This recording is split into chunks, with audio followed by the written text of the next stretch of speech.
Millions, not at the moment of losing their life, but in the course of living their life, are saying to themselves, I can't breathe.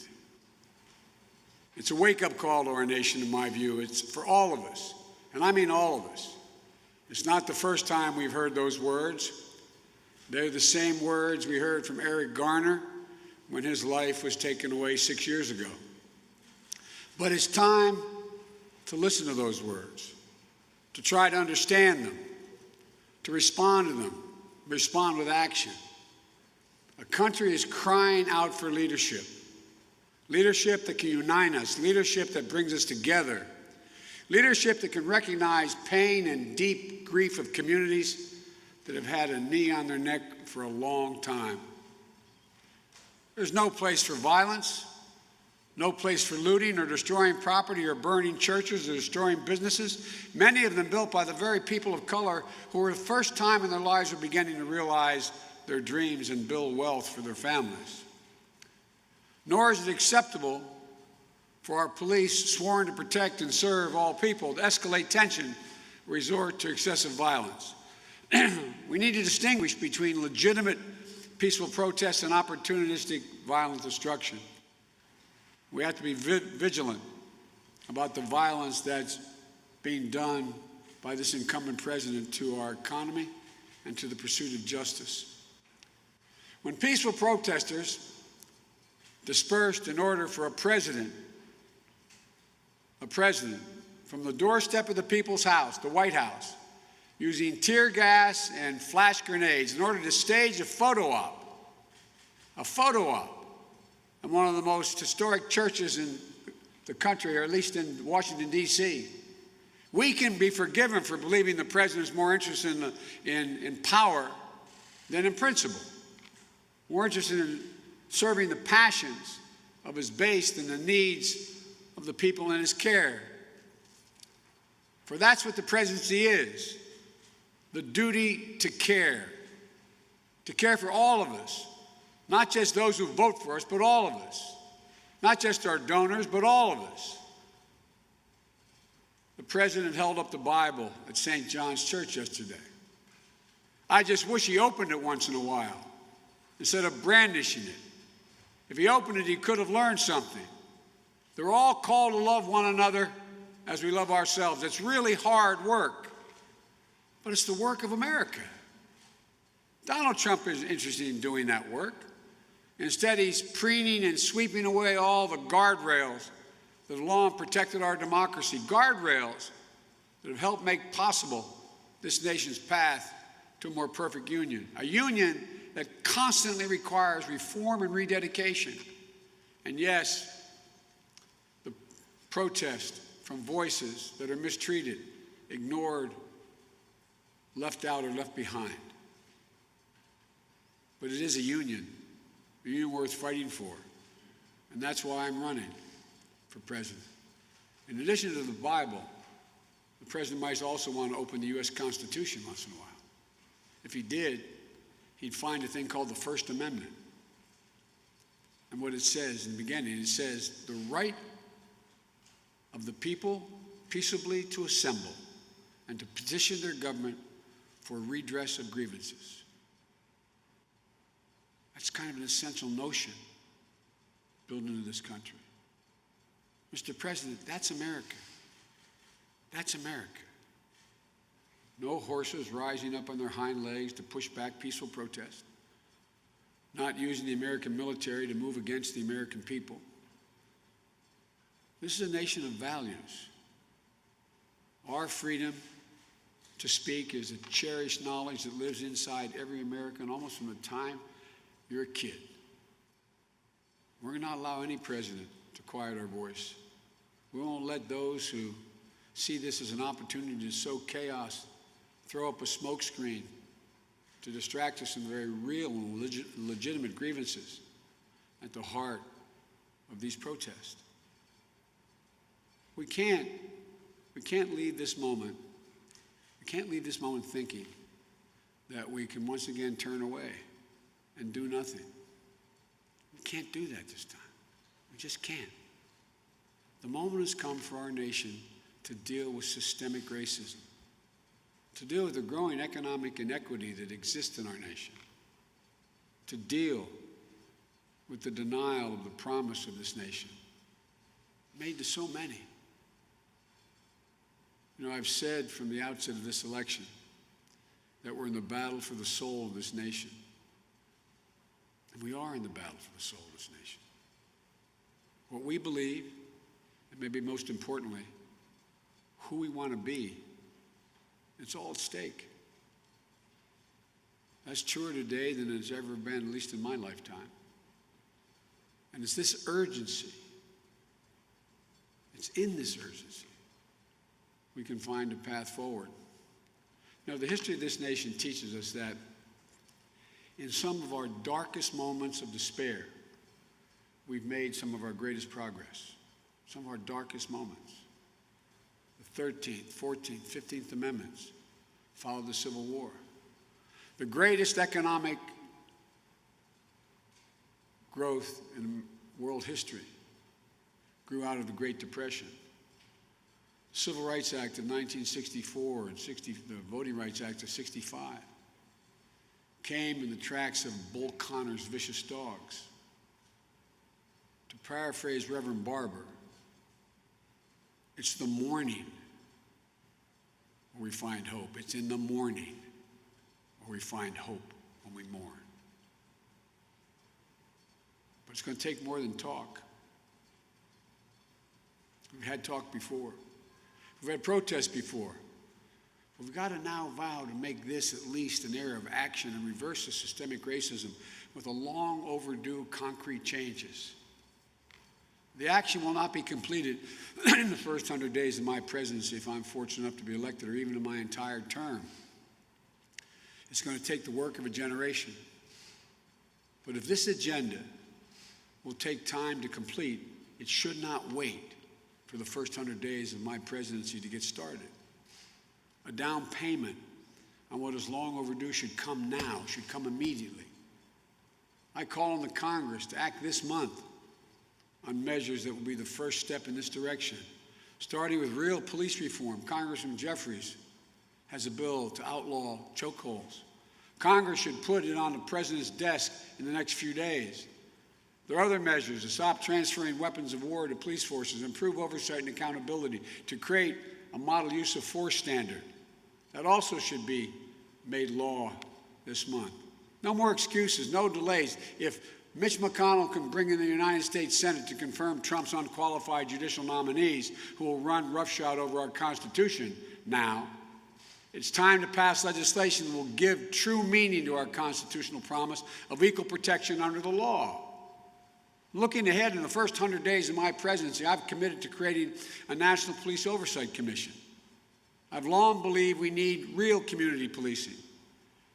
We need each and every police department of the country to understand undertake a comprehensive review of their hiring, their training, their de-escalation. Some have already done it, some are in the process of doing it.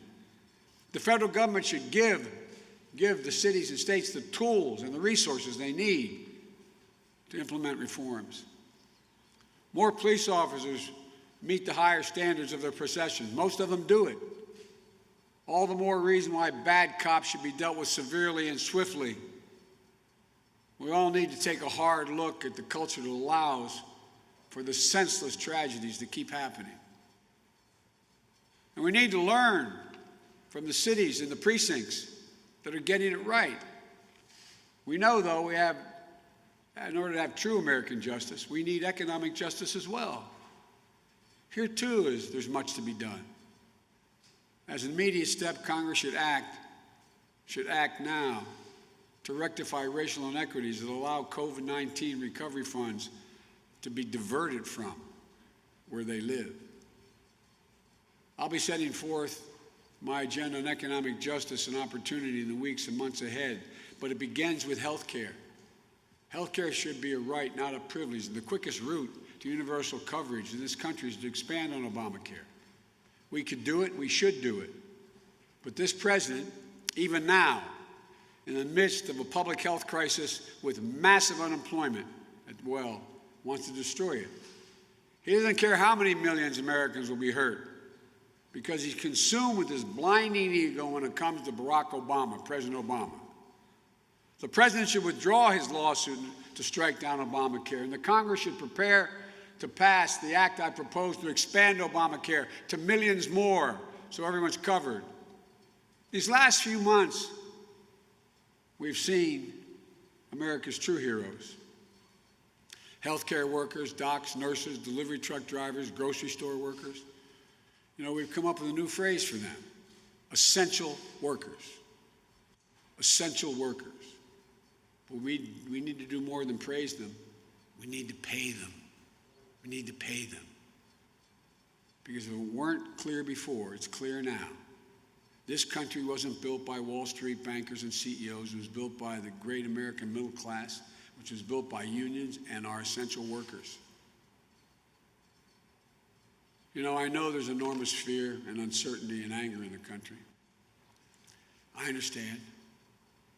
I know so many Americans are suffering loss of a loved one, suffering economic hardship, wondering, can I feed my family tomorrow? What's going to happen? Suffering under the weight of a generation after generation after generation of hurt inflicted on people of color, on black, brown, and Native communities in particular. Like many of you, I know what it means to grieve.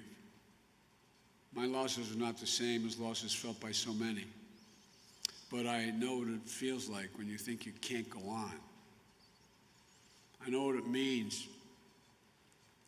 to have that black hole in your chest where your grief is being sucked into it.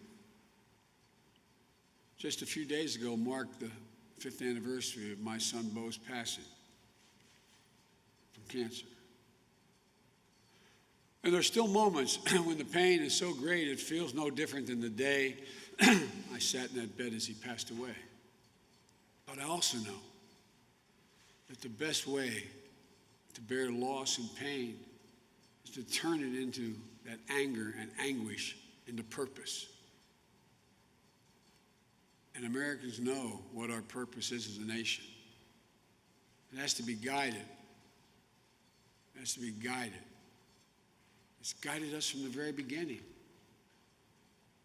You know, it's been reported the day that President John F. Kennedy was assassinated, little Yolanda King came home from school in Atlanta and jumped in her daddy's arms and said, "Oh, Daddy," she said, "now we're never going to get our freedom." Her daddy was reassuring, strong, and brave. He said, "No, don't worry, baby. It's going to be okay. It's going to be all right." Amid the violence and fear, Dr. King, he persevered. He was driven by his dream of a nation where justice runs down like water and righteousness like a mighty stream. Then, in 1968, hate cut him down in Memphis. 2 days before Dr. King was murdered, he gave a final Sunday sermon in Washington, where he told us that though the arc of the moral universe is long, he said it bends towards justice. And we know we can bend it because we have. We have to believe that still. That's our purpose. It's been our purpose in the very beginning, to become a nation where all men and women are not only created equal, but they're treated equally. Not just created equal, but treated equally. To become a nation defined in Dr. King's words not only by the absence of tension, but by the presence of justice. It's not enough just to not have tension, but justice. Today in America, it's hard to keep faith that justice is at hand. I know that. You know that. The pain is raw. The pain is real. The President of the United States must be part of the solution, not the problem. But this president today is part of the problem and accelerates it. When he tweeted the words, When the looting starts, the shooting starts. They weren't the words of a president. They were words of a racist Miami police chief in the 60s. When he tweeted that protesters, quote, would have been greeted with the most vicious dogs, when people would have been really hurt, end of quote. They weren't the words of a president. They were the kind of words Bull Connor would have used unleashing his dogs on innocent women and children. You know, the American story is a story about action and reaction. That's how history works. We can't be naive about it. I wish I could say that hate began with Donald Trump and will end with him. It didn't, and it won't. American history isn't a fairy tale with a guaranteed happy ending. The battle for the soul of this nation has been a constant push and pull for more than 240 years. A tug of war between the American ideal that we're all created equal and the harsh reality that racism has long torn us apart. The honest truth is that both elements are part of the American character. Both elements.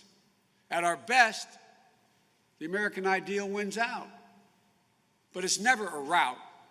It's always a fight, and the battle is never fully won. But we can't ignore the truth that we're at our best when we open our hearts rather than clench our fists. Donald Trump has turned this country into a battlefield riven by old resentments and fresh fears. He thinks division helps him. His narcissism has become more important than the nation's well-being that he leads. I ask every American, I mean this from the bottom of my heart, I ask every American, look at where we are now and think anew. Is this who we are? Is this who we want to be? Is this who we want to pass on to our children and our grandchildren? Fear, anger, finger pointing, rather than the pursuit of happiness? Incompetence and anxiety, self-absorption, selfishness? Or do we want to be the America we know we can be? The America we know in our hearts we could be and should be. Look, I look at the presidency as a very big job, and nobody will get it right every time. And I won't either. But I promise you this, I won't traffic in fear and division. I won't fan the flames of hate.